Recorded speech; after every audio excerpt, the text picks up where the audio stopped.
All right, so today we have a machine that was brought in.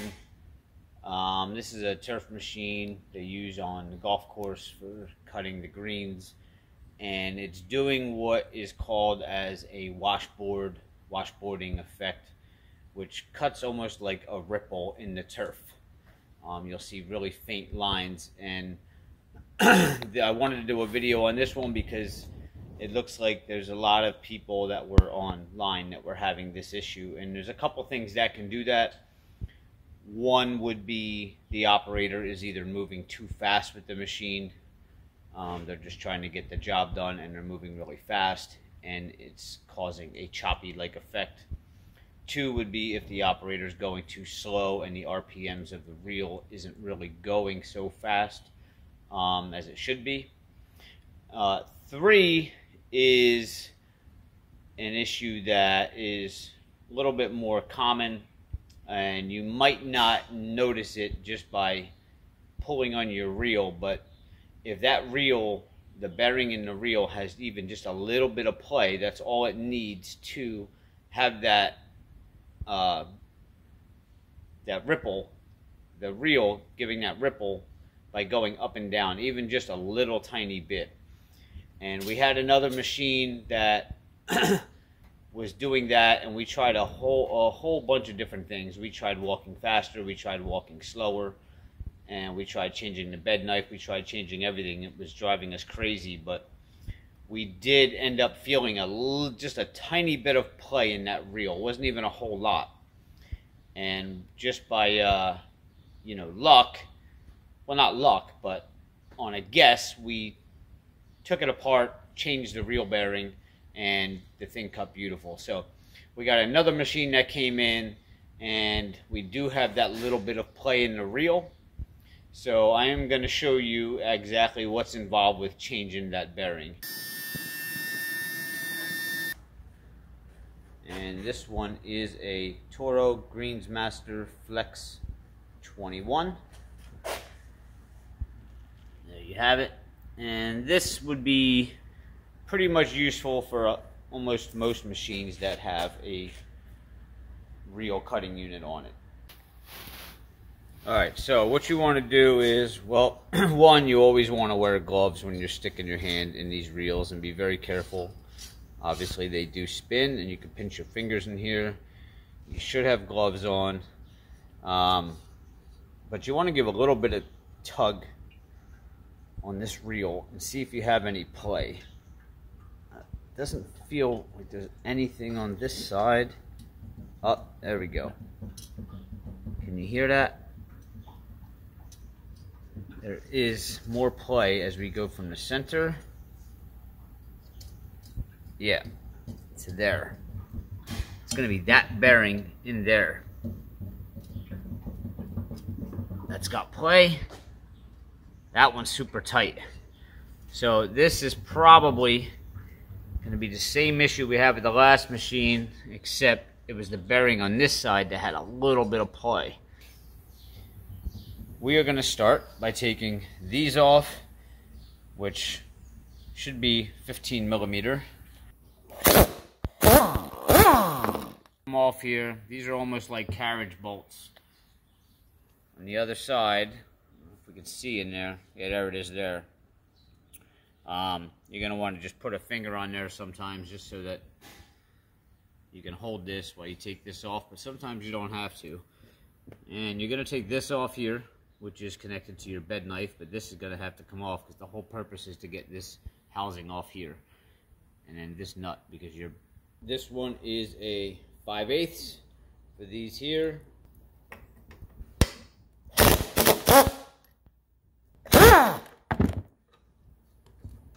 Now we are going to move on to our center one here. For that bolt, you're going to want a 1 5/16 socket. It's probably not something that you're going to have if you're a homeowner doing this. It's not a very common size that would come in your typical socket kit. These you buy these individually online or at your parts store. So if you don't have one, you may want to run out and just rent one from Napa or AutoZone or somebody if they'll rent you one, or your neighbor. but it's a 1 5/16. This is reverse thread, so we're gonna have to turn this way to come off. So we're not following the original righty-tighty, lefty-loosey. This one actually has to go this way. It's reverse thread. Now, also, when you spin that, let me take this bar out here so I can show you. When you go to try to take that off, your reel is going to spin there. Okay, so you want to get something. I got a bar here that you can put into this reel, but be careful, don't damage up your blades there. And just kind of hold that from spinning when you go to take that off. That actually came off pretty fast, pretty easy. So, you can see in there now, this here is your seal, and behind that is where our problem is going to be. There's going to be a bearing behind this seal, and then behind that bearing there'll be another seal like this. On this reel here, there's a little groove in the back, and that's normally where I start. I'll stick the screwdriver in there and try to pry out a little bit, but I'll take the edge of the hammer here and I'll go just tap around on this just to loosen it up, and then we can pry a little bit right there. But also, if you come on the inside here with your this bigger breaker bar here, if you come on the inside right there, you can get that leverage to, you know, once you loosen that up and just kind of push some pressure against that, and that will pop this right out. In most cases it should. So we're going to go ahead and just start tapping around on this. Well, we'll use this side.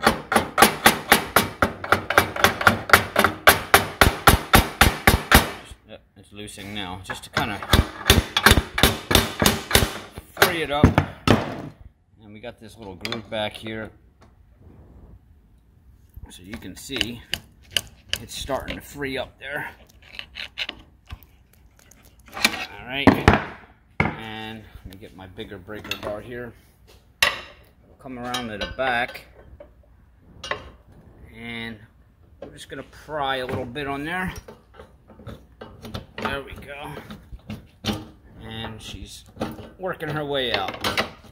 I'm going to have to set this camera down so I can use both hands here. So now we should be able to just shake this and pull it out. And there it is. Voila. There's the seal I was telling you about in the back.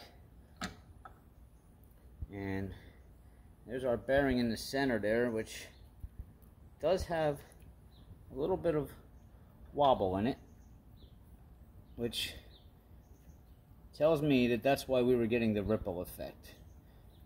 I mean, it wasn't the operator walking too slow or too fast, because some cases that is it. So we did test it cutting to see if that was the case before we went ahead and did this bearing job. But that is loose in there. I mean, that's just bouncing around. So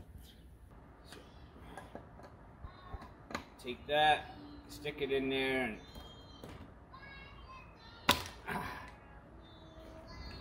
there you have it. There's your first seal. Actually, we do have another seal right here. What I can do here. Yeah, this is going to be the same as the other. I'm going to have to put two hands on this one and kind of work that one out. It's coming. Alright, so it looks like in there, it wasn't another seal. We actually had, it looked like there was a C-clip in there that I had to pretty much pry it out and break it out. I got a pair of, well, I used a screwdriver to pry on it. This was the pieces of it here. And it broke a chip off. And then I just grabbed some pliers and I went around in there and grabbed the rest of the C-clip and just kind of pulled it out. But underneath of that was this spring washer, which has the little ripples in it. And that was laying right in front of the bearing behind that comes in there like that, right behind that C-clip. So, and if you look, there's a shoulder right here. So the C-clip actually goes right behind that shoulder in that little gap in there. You would push it back down in there in that little gap. And this shoulder here is where your oil seal would be tapped in, and it would just hit that shoulder there, and that's what that does. So anyway, we're caught up here. Now we're up to, you can see the bearing there, but to get that out, you can't pull it this way because you have this shoulder lip here. So in order to get that out, we got to flip this around, and we got to pry out the seal that's on this side. Okay, so we got this side off, and inside of here was another spring washer.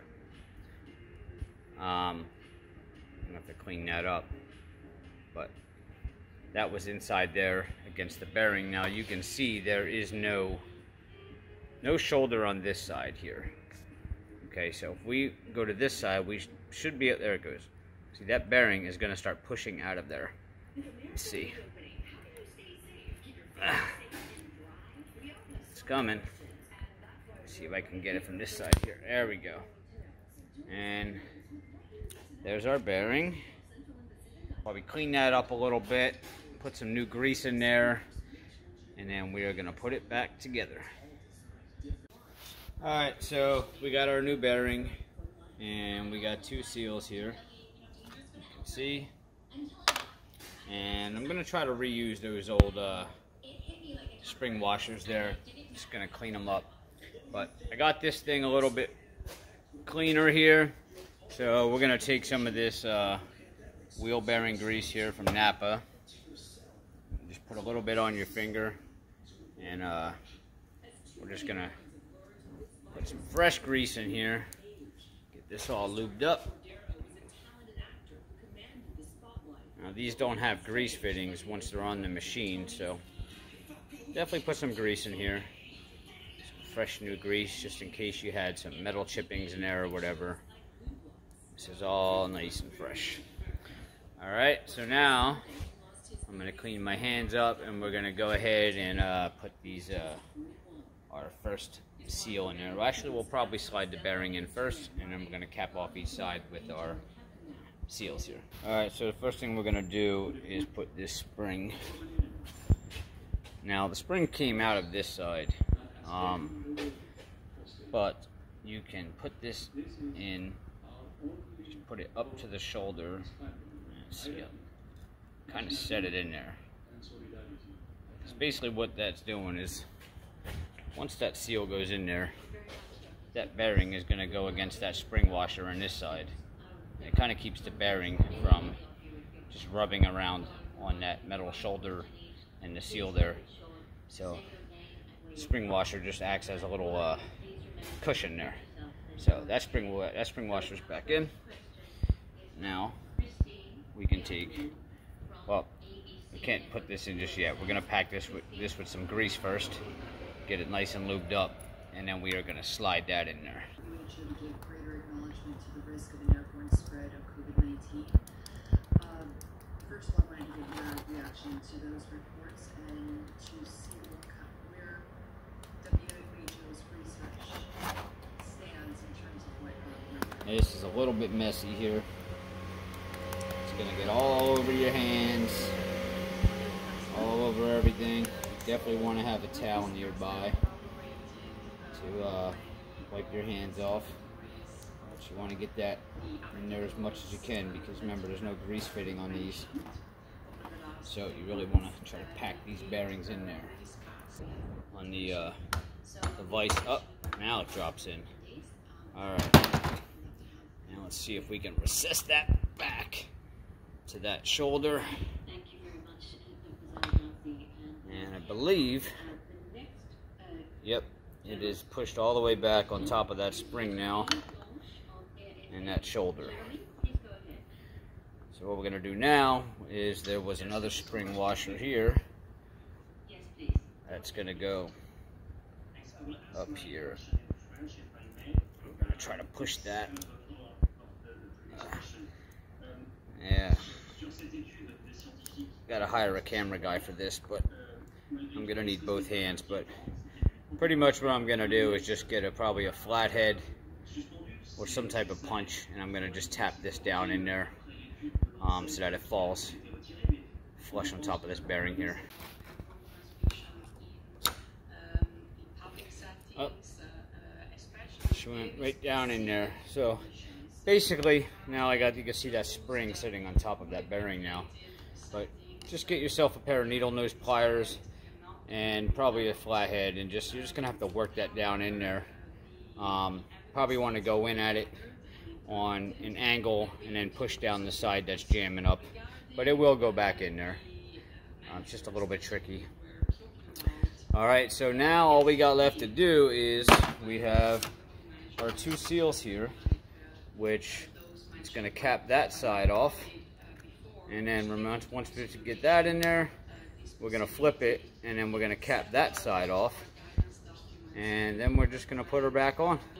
You can do one or two things. You can get a socket that fits the very outside perimeter of this, not the inside here. It's a little bit weaker, but this outside is a little stronger, and get a socket that you can lay just right over that, and then just take your rubber mallet and tap on the socket so that it's hitting even all the way around and pushing it straight down.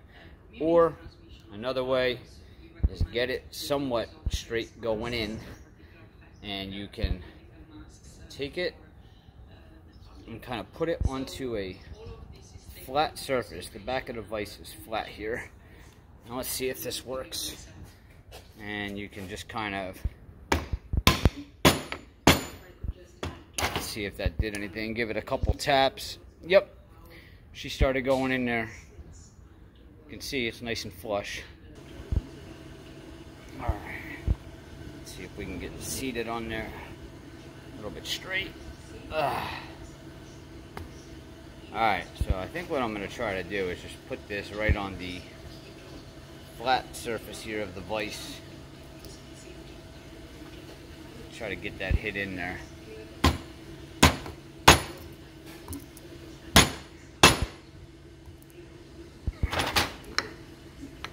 There it is. That's in. Now we'll hit it from the top.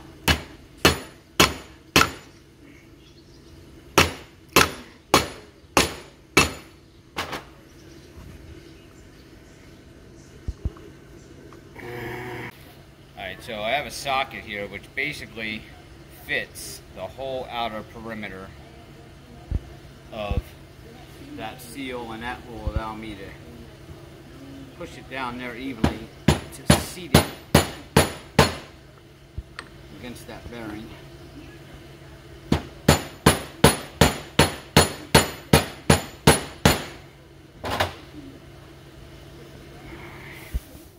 Should be good. Let's try this other side here and make sure.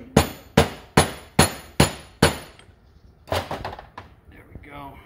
I think that's on that shoulder now. Okay. Hey puppies.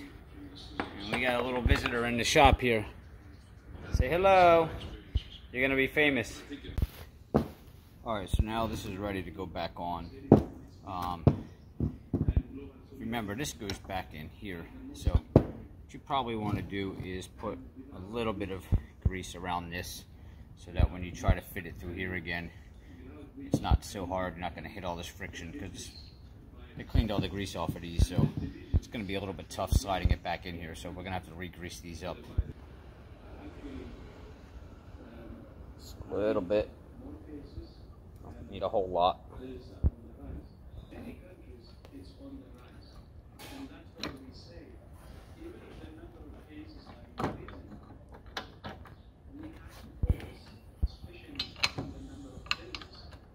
It's a little bit tricky getting these back on because you're gonna these bolts want to push back in. And you got to really kind of hold this bolt with your finger behind the reel here so it doesn't push it back out, and the same thing with the other one in the back, as well as keeping the reel coming straight through the center here.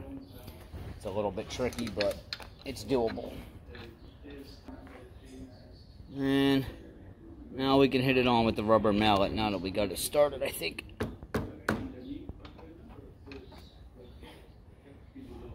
Good thing to do would be to put those two nuts on here though, so these don't fall out. Put them on first. Oh, another thing with these nuts, you can see they're tapered. And it's also tapered inside of these. If you can see right there, it's tapered so that that nut can fit in there. So make sure you put them in the right way. The tapered side going into that groove there.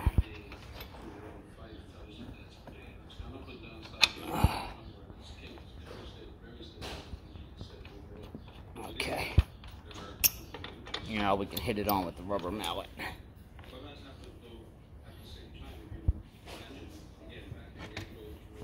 I could use the hammer.